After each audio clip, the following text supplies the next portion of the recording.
देखिए काफ़ी इंटरेस्टिंग हम एक फंक्शन की बात कर रहे हैं जिसका नाम है इंडेक्स। इंडेक्स सिमिलर वर्क करता है वीलुकअप के जैसा, लेकिन वीलुकअप में कुछ जो कमियां रहती है उस कमियों को दूर कर देता है index function. Index function VLOOKUP से काफ़ी बेस्ट है और उसको यूज़ करने के बाद आप वीलुकअप को यूँ तो नहीं कह सकती कि भूल जाएंगे, लेकिन हाँ, अगर आपने एक बार इंडेक्स फंक्शन यूज़ कर लिया तो आप वीलुकअप से काम करना पसंद नहीं करेंगे, आप इंडेक्स को ज़्यादा यूज़ करना पसंद करेंगे। तो यहाँ पे हम इंडेक्स को यूज़ करते हैं और इंडेक्स में कैसे हम डेटा को सर्च करते हैं। सिमिलर वर्क है, लेकिन थोड़ा सा जो लिमिटेशन हमें वीलुकअप में करना पड़ता है वो सारी लिमिटेशन इसमें दूर हो जाती है।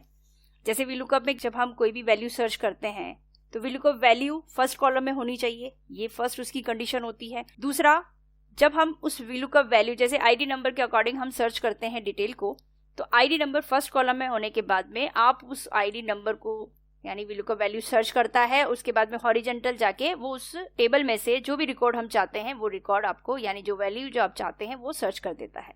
तो वो हमेशा लेफ्ट से राइट की तरफ ही चलता है, वो कभी भी उल्टा वर्क नहीं करता है कि आपको किसी भी प्रोडक्ट नेम के अकॉर्डिंग प्रोडक्ट नेम की आईडी भी पता हो, तो वो नहीं कर सकता क्योंकि वो राइट से लेफ्ट की तरफ नहीं जाता है, हमेशा लेफ्ट से राइट की तरफ जाता है। तो ये जो कमियां हैं वो कमियां दूर कर देता है आपका इंडेक्स फंक्शन। कैसे करते हैं वो देख लेते हैं। हमने यहाँ पे प्रोडक्ट नेम दिए गए हैं, प्रोडक्ट नेम के अकॉर्डिंग हमें ये जानना है कि उसकी टोटल, देखिए अभी हम यहाँ पे टोटल जानना चाह रहे हैं, तो अगर वीलुकअप को यहाँ पे यूज करते तो क्या करना पड़ता, हमें प्रोडक्ट नेम से ही रेंज को सेलेक्ट करना पड़ता, लेकिन इंडेक्स में हमें पूरी रेंज सेलेक्ट करनी, लेकिन फिर भी वो प्रोडक्ट नेम के अकॉर्डिंग आपको टोटल बता देगा। देखिए एक बार मैं वीलुकअप आपको यहाँ पे बता देती हूँ। देखो वीलुकअप का काम क्या होता है, हमने लिया वीलुकअप ताकि आपको इंडेक्स फंक्शन समझने में काफी इजी हो जाएगा। वीलुकअप वैल्यू पूछ रहा है, हमने वीलुकअप वैल्यू कौन सी दी, हमने वीलुकअप वैल्यू दे दी ये हार्ड डिस्क। उसके बाद टेबल अरे, ये हमारा टेबल अरे। कॉलम इंडेक्स नंबर, टोटल का कॉलम कौन सा है 7 ने दे दिया 7। एग्जैक्ट मैच के लिए हमने कर दिया 0, देन क्लोज, देन एंटर। देखिए अभी एरर आ रही है क्योंकि हमने यहाँ पे हार्ड डिस्क या कोई दूसरा भी हम लेते हैं, जैसे हमने यहाँ पे लिया, कॉपी किया इसको, कोई दूसरा भी लिया तो भी उसने आंसर रिटर्न नहीं किया। लेकिन हाँ, यहाँ पे आईडी नंबर होता तो आईडी नंबर के अकॉर्डिंग वो सर्च करके बता देता। अब यहीं पे हम बात करते हैं इंडेक्स की, क्योंकि दो कंडीशन हमारे पास जो थी वीलुकअप की, वो पहली थी कि वैल्यू जो है हमेशा फर्स्ट कॉलम में ही होनी चाहिए, लेकिन यहाँ पे वैल्यू कौन से कॉलम में है, यहाँ पे दूसरे कॉलम में है।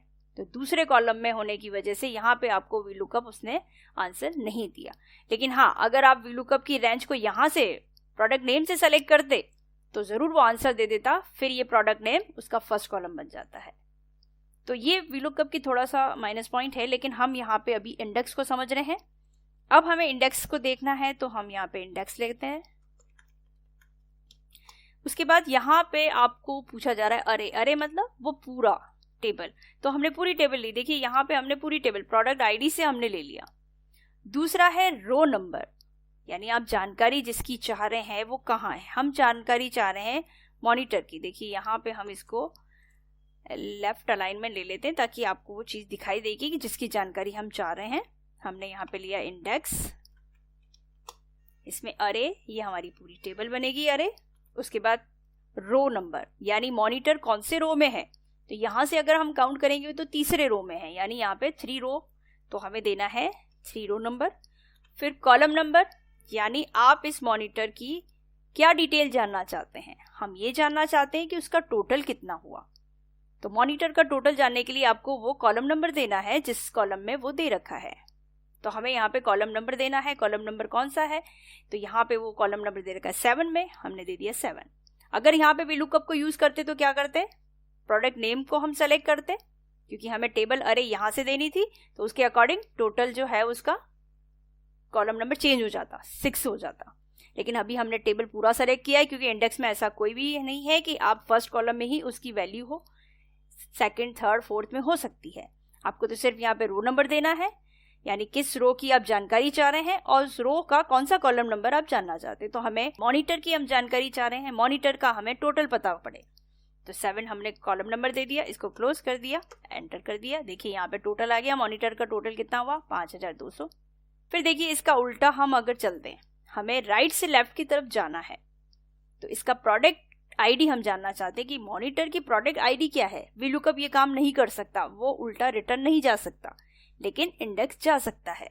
तो हम यहाँ पे प्रोडक्ट आईडी जानना चाहते हैं। तो हमने यहाँ पे फॉर्मूला लगाया इंडेक्स अरे, ये हमने ले लिया अरे। दूसरी चीज रो नंबर। अब कौन सा रो है वो हमें रो नंबर देना है। हमें मॉनिटर का ही देखना है, तो मॉनिटर कौन से रो पे था, 3 रो पे, तो हमने ले लिया 3rd रो। और उसका कौन सा कॉलम, तो फर्स्ट है, यानी ID number, product ID number कौन सा है, फर्स्ट कॉलम में, तो हमने दे दिया फर्स्ट।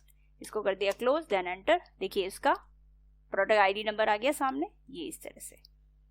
तो इंडेक्स फंक्शन को यूज करके हम काफी अपना काम इजी कर सकते हैं, क्योंकि VLOOKUP में जो हमें कमियां लगती है उन कमियों को इंडेक्स फंक्शन दूर कर देता है और हमारा काम काफी आसान हो सकता है। और इसी के साथ नेक्स्ट अपन देखेंगे इंडेक्स को। यदि आप मैच के साथ यूज करते हैं, मैच फंक्शन के साथ, तो आपको इसमें रो कॉलम काउंट करने की भी जरूरत नहीं पड़ेगी। जहां आपको एक बड़ी टेबल में किसी रो या कॉलम को काउंट करने में थोड़ी सी परेशानी महसूस हो, तो वहां पे अगर आप इंडेक्स के साथ मैच को यूज करेंगे तो काफी आपका काम आसान कर देगा।